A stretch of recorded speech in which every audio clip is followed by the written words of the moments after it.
Hello, I'm Tom. I'm the new youth and children's worker for St James's Church and for St Mary's Church. I'm really looking forward to meeting lots of you. I've only been here a few weeks. And one thing I wanted to do today is to share two stories with you.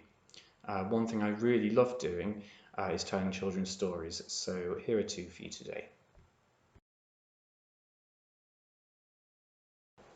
Once there was a man who said and did such wonderful things that people followed him wherever he went. They wanted to hear the stories that he told about God, and they wondered if they would see him heal people. They had lots of questions for him too. Questions like, who are you?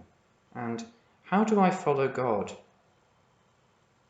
To help people come closer to God, the man told them stories. One day, he gave this answer. Jesus said to his followers, "You are like salt of the earth, and that's what God wants you to be. What use is salt if it loses its saltiness? You are like a lamp on a table. Nobody lights a lamp and then hides it under a basket so nobody can see it. Instead, they put it on a table so the light can fill the whole room. So it should be with you. When people see you, they should be able to see your goodness shining out for all to see. This is what will make the world a better place."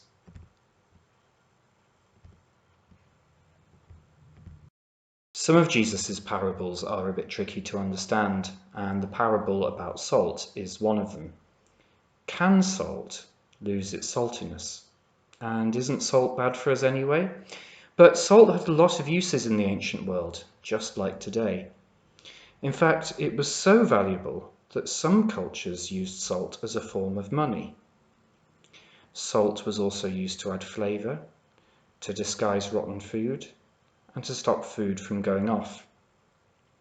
What Jesus is asking us then is to be like salt. We're meant to make the world a more flavoursome place to be. We're meant to preserve that which is good and take away the rottenness of those things which are bad. Over the last few months in particular, a lot of us have been asking ourselves a lot of questions. Where is God at the moment? How do we best hear God's voice in an ever-busy world? How do we make time for prayer and stillness? How do we do what Jesus asked us to do? How should we be salt of the earth and light for the world? How do we best care for the environment when we see it's being destroyed all around us? How do we make sure that all lives truly matter when it sometimes seems that black lives don't? How should we be the church today, in a time when the world is changing rapidly and when less people seem to come to church at all? How should we be the church in an age of social distancing? For those of us who've spent some time in lockdown, we've had to ponder these questions and wonder what God might be asking of us. In fact, some of us have had too much time to think about these questions, as some of the debates on social media have shown, as months of frustration, anxiety, and fraught tempers have spilt over into the online community. What the last few months have reminded us is that we remain very divided right now, with seemingly no common narrative to unite around. But however much we've been frustrated with the very public nature of these disagreements, lockdown and coronavirus have shone a spotlight on some of the questions in our society that are just not going away, and they need some very real answers. So the question remains, if Jesus calls us to be salt and light, if Jesus calls us to change the world, how do we do that? What kinds of change is Jesus looking for us to bring about in the church, in the world, and in each other? I'd like to tell you another story that I tell the children. Jacob had had a quarrel with his brother Esau, who lived in a far-off land, and Jacob was worried that Esau and his supporters might start a battle with Jacob and his family. Jacob was unsure of what to do, so he went on a journey, sending his family ahead of him. Jacob was very scared about what his future might hold, so he decided to spend some time alone in the desert to pray. He was sure he would have to meet Esau at some point, and he wanted to prepare. What if Esau wanted to kill him? That night, as he was alone, Jacob saw a figure emerge from the dark. He was filled with fear. Who was this person? Was it Esau? Had Esau arrived under the cover of darkness to kill Jacob? Jacob wasn't going to let that happen. He threw himself at the figure and began to wrestle with him. A fight began. As they fought, Jacob realized that he and the figure were about as strong as each other. Neither of them could beat the other. They wrestled for hours. As the fight wore on, Jacob realized that he wasn't fighting his brother Esau at all. In fact, he didn't have a clue who the person was. It seemed to Jacob like this was no ordinary person. The sun began to rise, and Jacob realized he was about to see the stranger's face.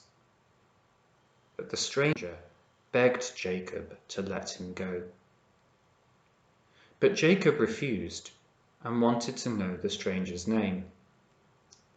"Let me go," the stranger asked, "for it is morning." But Jacob knew this was no ordinary man.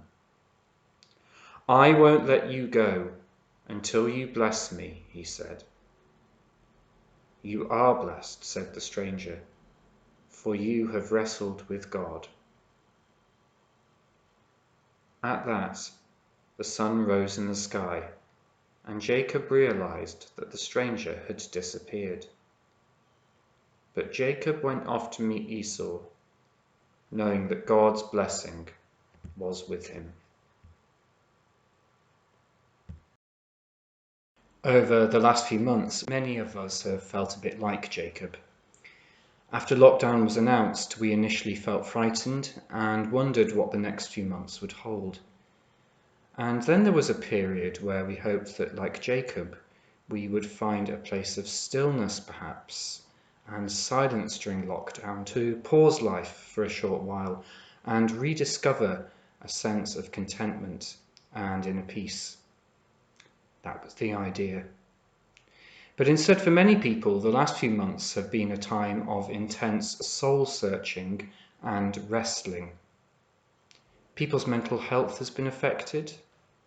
Some people have lost jobs. Relationships have ended, and families have fallen out. Where is God in all of this?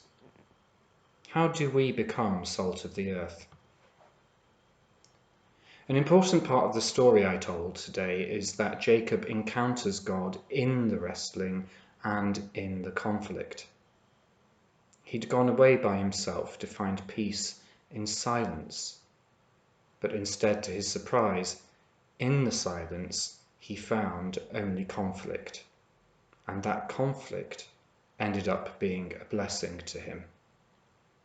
It was as Jacob wrestled that he came closer to seeing the face of God. Only after the fight had ended, when the sun had risen and a new day had begun, did Jacob realize just how close to God he'd come. One day in years to come, maybe people will look back at this time and say, this was the point when change began to happen. When we look around at today's world, we see so much that is wrong.